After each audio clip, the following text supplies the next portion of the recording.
Katanya bangsa Indonesia akan adil, makmur, sejahtera. Tidak ada rakyat yang miskin sama sekali.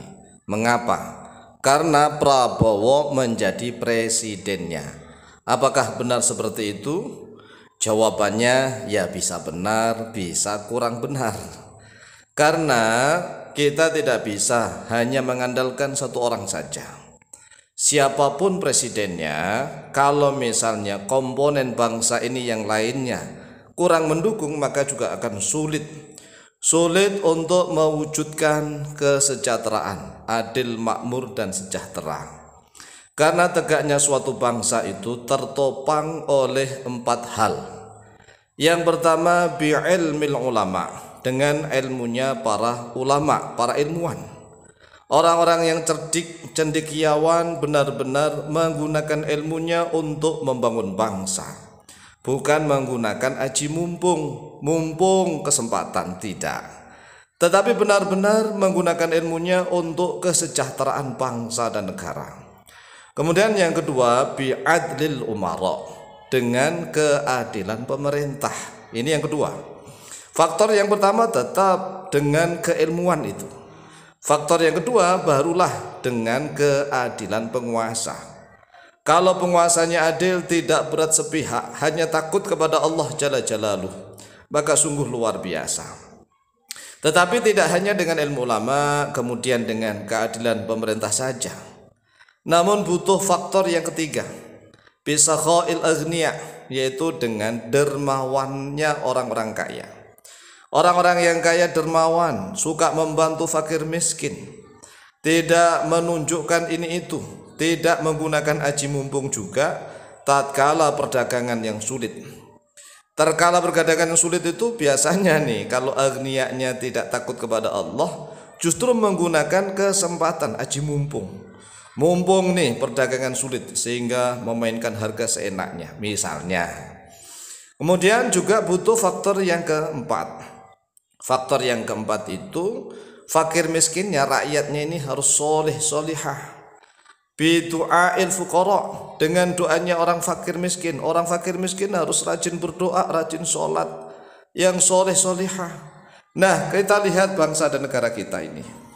Kalau misalnya ya ilmuwannya suka menjual ilmu pengetahuan, ilmunya benar-benar dijadikan bisnis, membuka lembaga-lembaga pendidikan benar-benar bisnis, walaupun tidak bermutu tetapi menghabiskan biaya.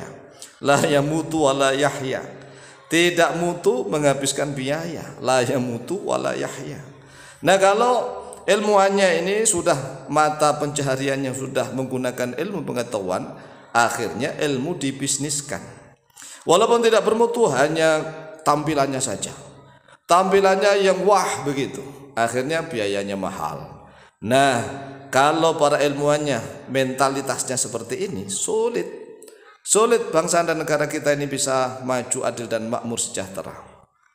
Kemudian yang kedua, kita lihat pemerintah kita, bukan hanya presiden loh ya, mulai dari Pak Lurah atau RT Lurah, kepala desa, Pak Camat, Bupati, Wali Kota, Gubernur. Kita lihat apakah mereka semuanya ini benar-benar mementingkan rakyat setelah jadi benar-benar rakyat yang dipikirkan, ataukah mereka hanya kampanye doang, tatkala kampanye atas nama rakyat, tetapi setelah jadi, rakyat nomor sekian, yang nomor satu adalah koleganya, teman-temannya nomor satu, orang-orang yang mendukung dia itu dikasih proyek semuanya. Tujuan proyek ya mohon maaf, fee itu yang paling besar. Tujuannya dapat fee begitu. Proyek apapun ya cara fikirnya fee. Yang misalnya dari atasan itu triliun, ke bawah lagi sudah kurang, ke bawah lagi kurang. Inilah. Nah, kalau pemerintahnya seperti ini ya sulit. Siapapun presidennya. Kemudian kita lihat faktor yang keempat. Orang-orang kayanya, para pengusahanya, para miliardernya, mereka ini benar-benar takut kepada Allah atau justru mereka malah membuka judi slot, permainan, Masya Allah. Mereka hanya menumpuk kekayaan demi anak cucu mereka sendiri, tidak demi bangsa dan negara. Nah, terakhir kita lihat rakyatnya. Rakyatnya ini apakah benar-benar rajin mengkaji ilmu-ilmu Islam? Indonesia ini kan mayoritas rakyatnya itu beragama Islam. Kita lihat per RT, apakah setiap RT rajin mengaji semua orang Islamnya? Biasanya kalau rajin mengaji Al-Quran itu orangnya rajin sholat. Karena biasanya membaca Al-Quran itu setelah mereka selesai sholat.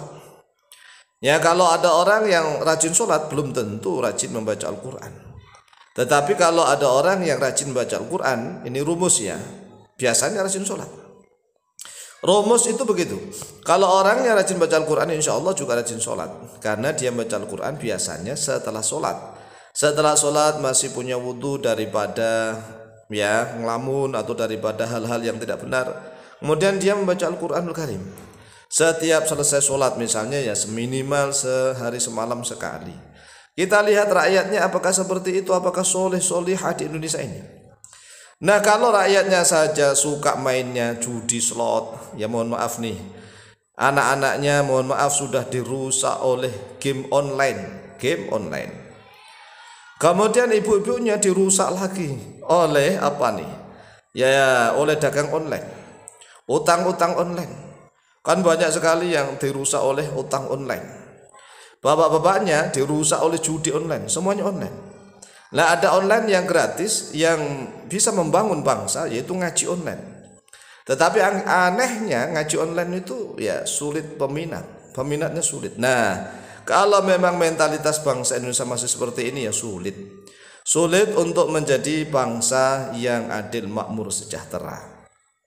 Kita lihat lagi, banyak yang sekolah tapi tak belajar, banyak yang bergelar tapi tak berilmu.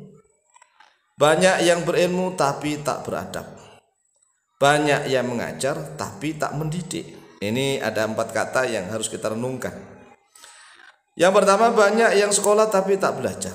Kita lihat di Indonesia ini.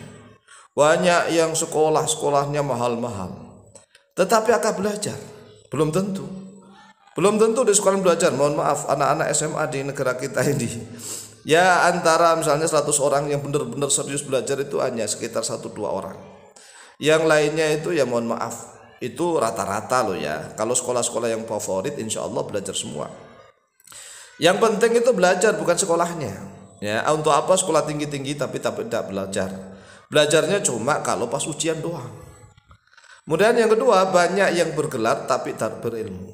Kita lihat di Indonesia ini hanya ngejar gelar aja bisa diperjualbelikan, padahal nggak punya ilmu pengetahuan. Ini kan rusak. Nah, gelar kalau sudah diperjualbelikan, banyak orang yang punya gelar tapi nggak punya ilmu.